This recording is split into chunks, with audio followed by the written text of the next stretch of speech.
Just do a little bit of a short video on dubbing, a few different methods. First you need to just grab a small amount. Just do a little bit of a short video on dubbing, a few different methods. First you need to just grab a small amount of dubbing. This is probably the most used way of dubbing.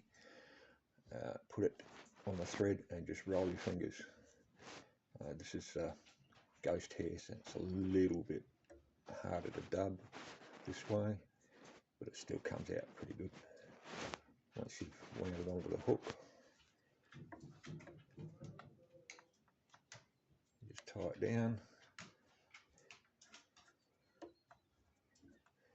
and that's pretty much it. This is probably a harder material to dub in that way, so yeah, it might look a bit rough, but yeah, that's what you want with your dubbing sometimes, a little bit of roughness.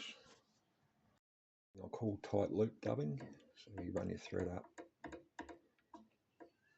come over the top, grab, this is all the same dubbing, the ghost hair, which will be available on my site at the beginning of August. Dub it on the same way as you did before, as I did before, sorry. Dub it on. This doesn't have to go on ultra tight. So you've got a length of dubbing like that. What you do is you grab your finger, come under your finger, over the top to form a loop, tie it back a little bit so it holds, bring your thread back out the way, and grab a dubbing spinner, and put your dubbing spinner in your loop, like such. Hold your thread just below the dubbing, grab your spinner, give it a spin, probably 2 spins, 3 spins is enough, just until it starts pulling up and tight. Once you've done that, just let go and pull on the dubbing spinner. What you end up with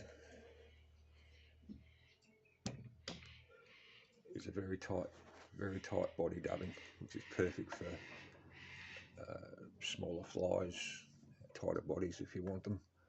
Then all you have to do is just wrap it over.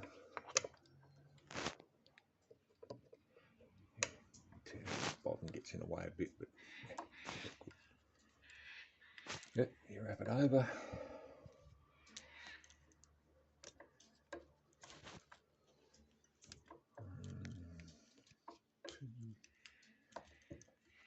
Couple of wraps, snip off the excess, come back and wrap back over, and there you have it.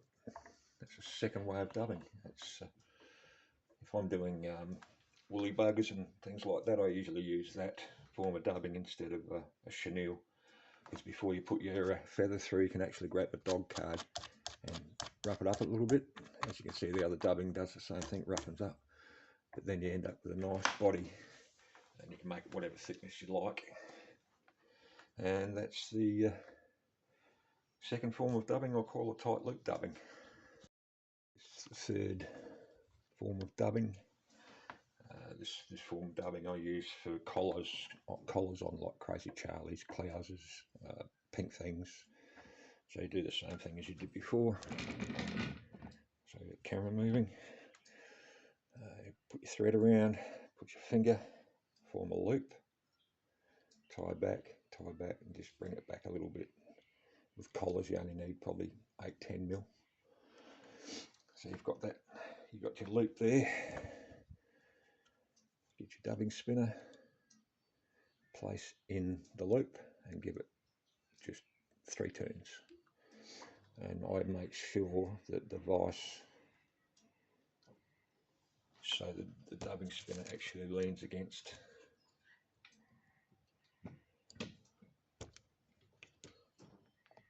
so the dubbing spinner leans against something so it doesn't unravel. And what we do is grab the same ghost hair dub and bring it out into a straight, about so much, place in the dubbing loop and push it up towards the hook. Give it 2 turns,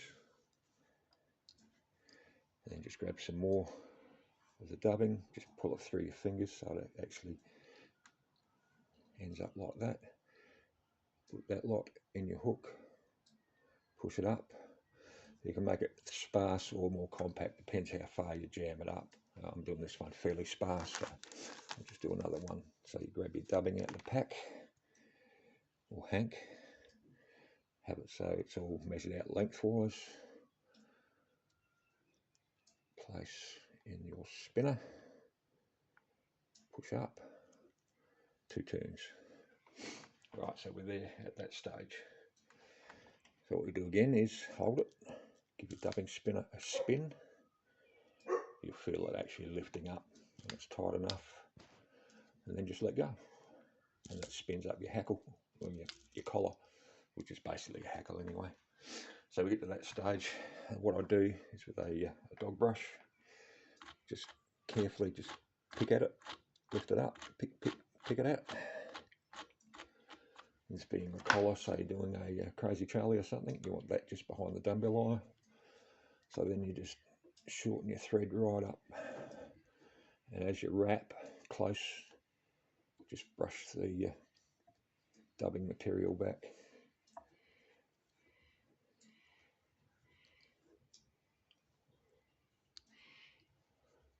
Come right up to your eye, and swap over, bring your thread back to tie in your dubbing loop. Usually 4 wraps is enough to hold it. Come underneath, push your thread away from your fly with your finger, so don't cut it. How many times I've done that, I don't know. If you do cut it, don't throw the fly away, just tie your thread back in and retie it. It's not really going to go anywhere. So then we come over, wrap a few more threads. I like to come under the eye when I come back to the nose, and then we just do another whip finish. So we go like 4, 1, 2, 3, 4, 5, 6, pull, push, snip off, and you get your dog brush, pick it out, fluff it up, pick it out and fluff it up nicely, and then just stroke it back a little bit, and there you've got the perfect collar. You can use many materials to do your collars. Even when I was using rabbit fur, I'd cut the rabbit fur off the skin and tie it in like that, because it gives a bit of a ball at the body, so the materials actually flare out before they come back. If there's just no ball there, it'll just go straight back on the hook and not give it any substance. So yeah, that's a few dubbing techniques and how to tie dumbbell eyes on, how I tie them on anyway. Hope you all enjoyed that, and I'll catch you later.